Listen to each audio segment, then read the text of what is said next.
talk about how you just sit down and you say to yourself, it's time to do another album. When is that moment? You know, I don't know when that moment is. You just kind of, it's sort of like anything, if you're on stage, you don't think. I didn't sit down and think of that moment. It kind of came about, probably about 4.5 years ago. And everybody started talking about bat three, bat three, bat three. And the minute people start talking about it, I go, yeah, that's a really great idea. That's really wonderful. What the hell are we going to do? And it didn't come full circle until last October when Desmond Child said he was going to produce it. And it didn't even, when we started it, I continued to say, you can't just call something Batted to Health 3. It can't be just a marketing tool. It has to be, because yeah, you can get some attention from it because it's called Batted to Health 3, but it doesn't serve any purpose. It's a waste of time and a waste of effort and a waste of my energy, an audience's energy. So it has to reach levels that other things don't reach. And it wasn't until there's a song on the album called If God Could Talk. I knew we had If It Ain't Broke, I knew we had Land of the Pigs, I knew we had other pieces of this thing. But it wasn't until I heard If God Could Talk that I say to myself, okay, now we're venturing to a real level that we need to go to. And it gave me goosebumps, and I said, this is an extraordinary piece of music. A lot of the music that you write, you know, it's epic, it's operatic, it's rock in a different way, and it plays well in the United States. It's English, obviously, when you speak it. How does this stuff translate? It translates very well because it's, I mean, if somebody doesn't understand English at all, then we got a problem, but I think it translates. I think people feel emotion whether they completely understand it or not. I think and that's what you try to achieve. If you're an actor, if you're a singer, if you're a writer of novels, you want to reach an emotional connection with your audience.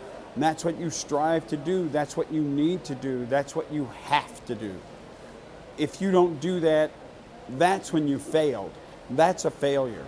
If you can't reach an emotional connection with any part of your audience and totally leave them out of an entire moment and opportunity, then you've failed.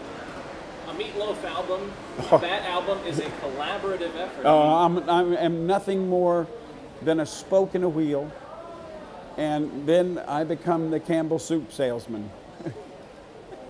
And when you have this collaborative... The only difference between me and a can of soup is I have an opinion. When you have this collaborative effort, it's not just, it's not just the producers. You know, you say, let's get that guy from Queen in here to play guitar. Let's get that guy from Marilyn Manson in here to help me on this album. Yeah, I mean... How do you count? Where does that thought process take you? Well, you just... Because it's an event. It's like the Towering Inferno. Let's go get Paul Newman. Let's go get, I can't remember all the people in Towering Inferno, and what a weird analogy that was. But, you know, I went to Towering Inferno. When did they make Towering Inferno? For holy moly. How old is that movie? People are going, Towering Inferno, what's that? It's an event, you know. It's like Brian May, Rusty Anderson for Paul McCartney. We had people like Richie Sambora coming on the record, but he broke his collarbone. And he still hurts. You know, he's out with John, and he's still, you know, they're Bon Jovi's touring, he's still in pain. And he can't move his arm right, but he can play. But back then, he was coming in, but he broke his collarbone. We had other people that wanted to play on it, but their time commitment, they were on tour, they were doing something. And if they became available, it was past the time we were moved on. So. Do you find yourself in a position where you actually have to turn people away because they hear Meatloaf's doing an album? Hell yeah, I want to be involved. No. But we do reach out to a lot. You know, this is the first time we've reached out to so many people. Usually before, we've kept it pretty internal. We did reach out to Melissa Etheridge on For Anything for Love.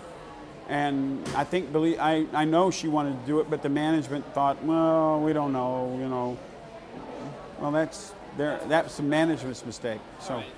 So this is like the Return of the Jedi of the Bat Out of Hell trilogy. It's the last one of an epic series. Yeah, I guess. It the last one? Well, yeah, I don't have enough time in my life to do another one.